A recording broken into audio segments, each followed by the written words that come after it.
Soyez les bienvenus sur BFM Lyon, Planète Locale. Comme chaque lundi, votre rendez-vous consacré à l'environnement, l'écologie, le développement durable.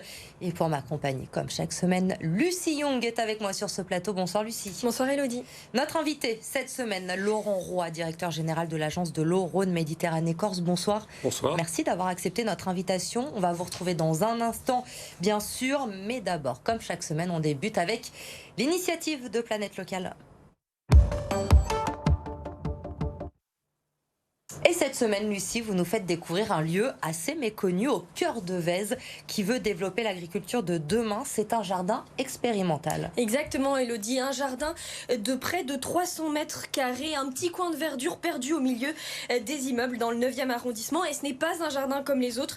C'est l'association Ostara qui le développe, qui le cultive depuis 5 ans. Alors tout part en 2016 d'un terrain en friche qui appartenait alors à la métropole que les deux membres fondateurs de l'association vont tout simplement débarrasser de plus de 2 tonnes de ferraille pour y faire pousser des plantes. Alors on y trouve des fleurs comestibles, un potager, des plantes médicinales et même des arbres fruitiers. Mais ici on ne parle pas d'agriculture ni même de jardinage urbain dit classique. Cet espace il est appelé le permalab puisque tout est cultivé sans arrosage ni engrais. Le but c'est de laisser faire la nature et de créer un jardin tout simplement autosuffisant. On l'a dit donc c'est expérimental.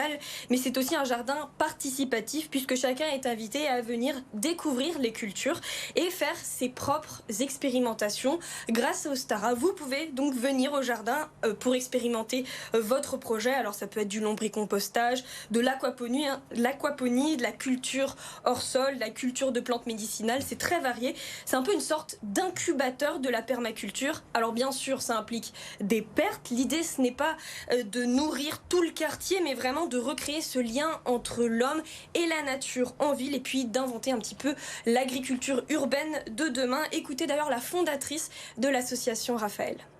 Parfois, même dans les espaces publics, on va avoir tendance à mettre beaucoup d'eau, à mettre aussi beaucoup d'engrais, etc.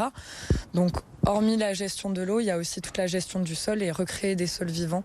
Pour nous, c'est vraiment une thématique très importante. On voulait créer un peu une vitrine de jardin comme ça pour pouvoir sensibiliser tout type de public à ces pratiques. L'association elle organise donc des ateliers, des stages et des formations d'initiation à la permaculture pour les habitants et les enfants du quartier. Il y a aussi un côté social puisque toutes les récoltes sont données à l'association Les Petites Cantines juste à côté du jardin. Association qui prépare, qui cuisine des repas pour un public défavorisé. Et puis les graines qui sont récoltées, eh bien, elles sont revendues à des événements lors d'événements à prix libre. On vous invite donc à aller les voir, ils sont rue Saint-Pierre-de-Vèze. Toutes les informations, elles sont sur leur site internet d'Ostara. Merci Lucie. On passe tout de suite à l'invité de Planète Locale. Laurent Roy est avec nous ce soir, directeur général de l'agence de l'eau Rhône-Méditerranée-Corse. Pour commencer, Laurent Roy, peut-être nous rappeler les missions de votre agence? Oui, tout à fait. Alors, l'agence de l'eau, il y en a 6 en France, sur le territoire métropolitain.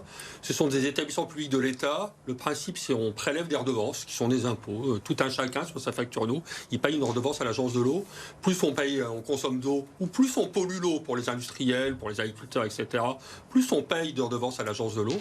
Et avec l'argent ainsi collecté, on soutient financièrement, mais aussi on accompagne techniquement tous les projets qui servent au bon état des eaux, à la reconquête du bon état des eaux. Le bon état des eaux, justement, la qualité de l'eau dans la métropole de Lyon, elle est bonne ou il y a encore des efforts à faire? Alors en fait, nous, quand on parle du bon état des eaux, on parle vraiment du bon état des eaux dans les milieux. Ce qui nous intéresse, c'est le bon fonctionnement des rivières, mais aussi les nappes souterraines, mais aussi le littoral, puisqu'on va jusqu'à la Méditerranée.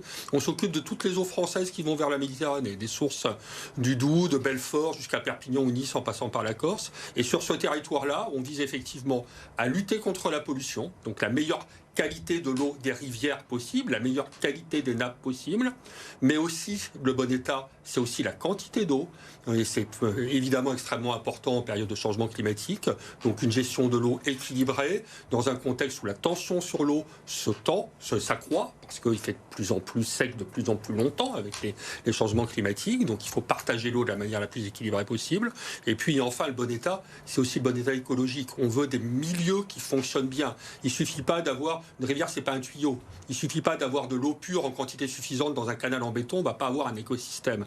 Donc on vise aussi des rivières suffisamment naturelles, des berges suffisamment variées, des fonds suffisamment variés, des liens avec les zones humides pour que ça fonctionne bien. Le Rhône et la Saône, ils ont un bon état, comme vous dites, ou ils sont quand même assez pollués, ce sont des fleuves pollués? De mieux en mieux, il reste à faire.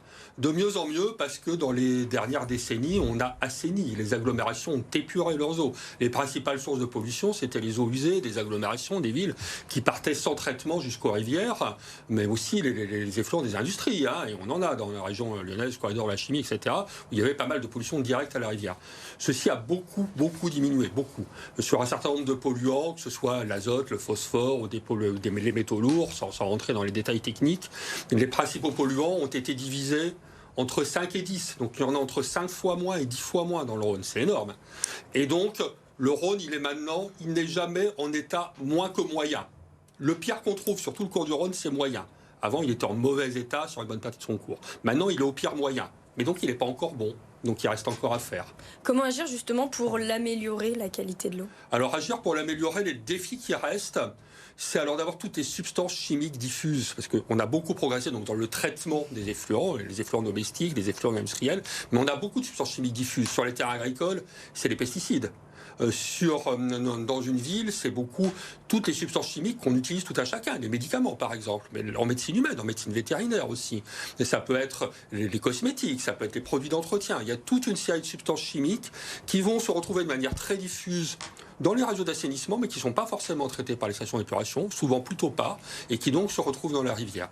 Donc là, il y a un gros effort à faire pour déjà réduire à la source, utiliser le moins possible. Ensuite, ce qu'on ne peut pas réduire, traiter, parce qu'on ne va pas arrêter de prendre des médicaments, hein, donc là, ça va plutôt être du traitement en station d'épuration. Et puis, il y a un enjeu majeur auquel on ne pense pas souvent, c'est les pollutions de temps de pluie. C'est quand il pleut, ça ruisselle sur les surfaces imperméables, ça se charge en polluants, les hydrocarbures, les débris de pneus, ça va dans les tuyaux, dans les réseaux d'assainissement, ça va se mélanger avec les eaux usées dans les réseaux d'assainissement. Donc vous avez de l'eau de pluie à la base, vous allez faire de l'eau sale, parce que ça va se mélanger avec de l'eau usée, et qui ne peut pas être totalement traité dans les stations d'épuration, donc il va se rejeter sans traitement au Rhône, par exemple, ici, enfin dans les rivières. Et donc là, ce qu'il faut faire, c'est déconnecter et désimperméabiliser. Faire en sorte que dans la ville, plutôt, ça s'infiltre et ça recharge les nappes, plutôt que de ruisseler et polluer les rivières. Comment on fait justement pour désimperméabiliser aujourd'hui? On peut désimperméabiliser quoi dans la métropole? Alors déjà, il faut commencer par pas imperméabiliser, mais là, vous êtes plutôt dans un bon exemple. Le quartier Confluence, ici à Lyon, par exemple, il a été conçu quand même plutôt comme ça, avec des îlots autour des immeubles où ce sont des surfaces perméables, où l'eau peut s'infiltrer, où il y a des arbres, etc. Mais on peut effectivement revenir en arrière, à tous les niveaux. On peut revenir en arrière, par exemple, on fait une voie de tram, on va la faire plutôt, vous avez du bitume à la base, vous allez la faire sur de la pelouse, vous allez donc plutôt perméabiliser. Vous prenez des zones d'activité. Dans les zones d'activité, vous allez prendre des chaussées, des voiries, des parkings. Actuellement, c'est imperméable, ça ruisselle. Il y a des matériaux qui sont perméables, qui permettent d'infiltrer. Vous pouvez aussi faire des parkings végétalisés. Vous pouvez faire des zones d'infiltration également. Donc même si vous avez des surfaces imperméables, vous collectez ces eaux-là, plutôt que de les envoyer dans un réseau où ça va se mélanger avec de l'eau sale, ça va s'infiltrer dans des espaces verts. Donc accessoirement, ce sont aussi des îlots de biodiversité en ville. Hein. Vous preniez l'exemple des jardins tout à l'heure. C'est important d'avoir cette nature en ville. Et ce sont aussi des îlots de fraîcheur en ville. Parce que les endroits où on garde l'eau, on l'infiltre, on fait pousser des plantes avec, ce sont autant d'endroits où il fera plus frais. L'été, en période de canicule, c'est évidemment très appréciable. La métropole de Lyon, elle est plutôt bonne élève en la matière? Oui, et historiquement. Là, il faut reconnaître que le Grand Lyon, d'une manière historique, a été une des premières grandes collectivités en France à prendre le virage de la ville perméable. Donc on a de bons exemples. On a par exemple sur le campus de la Fessine, autour de l'INSA, des expériences de désimperméabilisation qui ont plus de 20 ans. Donc ça, c'est tout à fait remarquable. C'est intéressant d'ailleurs, ça permet de voir ce qui marche et ce qui éventuellement marche un peu moins bien. Mais là, la collectivité actuelle, la ville, la métropole veulent faire encore plus vite. Et l'agence est là pour les accompagner. On prépare un ambitieux contrat avec eux. Il y aura notamment un gros volet des imperméabilisations. Il y a notamment toute la question des cours d'école. L'agence de l'eau a lancé une action de désimperméabilisation dans les cours d'école. Alors quand on dit école, ça commence à la maternelle, ça finit à l'université. Tous les établissements scolaires. Pourquoi ? Parce que non seulement on désimperméabilise, donc on infiltre, on revégétalise, on met des arbres, on met des plantes, mais en plus, ça s'appuie sur des projets pédagogiques. Les enseignants vont pouvoir ainsi faire des projets pédagogiques sur c'est quoi le cycle de l'eau en ville, pourquoi c'est intéressant de garder l'eau, pourquoi c'est intéressant d'infiltrer dans les nappes, quelle est la vie, la biodiversité autour de tout ça. Donc évidemment, c'est intéressant. Une dernière question rapidement. Vous parliez tout à l'heure de la quantité. Vous parliez en termes de quantité de l'eau. Nous sommes confrontés au dérèglement climatique de plus en plus dans notre région, des épisodes de sécheresse, des fortes pluies qui provoquent des inondations. Est-ce que ces phénomènes, ils vous inquiètent pour l'avenir ? Oui, alors c'est pas tellement sous ces latitudes, c'est pas tellement qu'il pleut moins. Sur le pourtour méditerranéen, probablement que si, probablement qu'il pleut tendanciellement moins.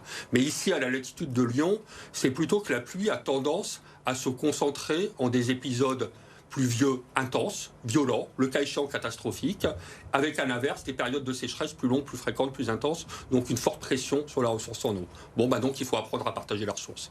Merci beaucoup Laurent Roy d'avoir été avec nous, d'avoir répondu à nos questions. Merci Lucie, à la semaine prochaine pour un nouveau Planète Locale. Vous restez avec nous, l'info se poursuit sur BFM Lyon. Très bonne soirée.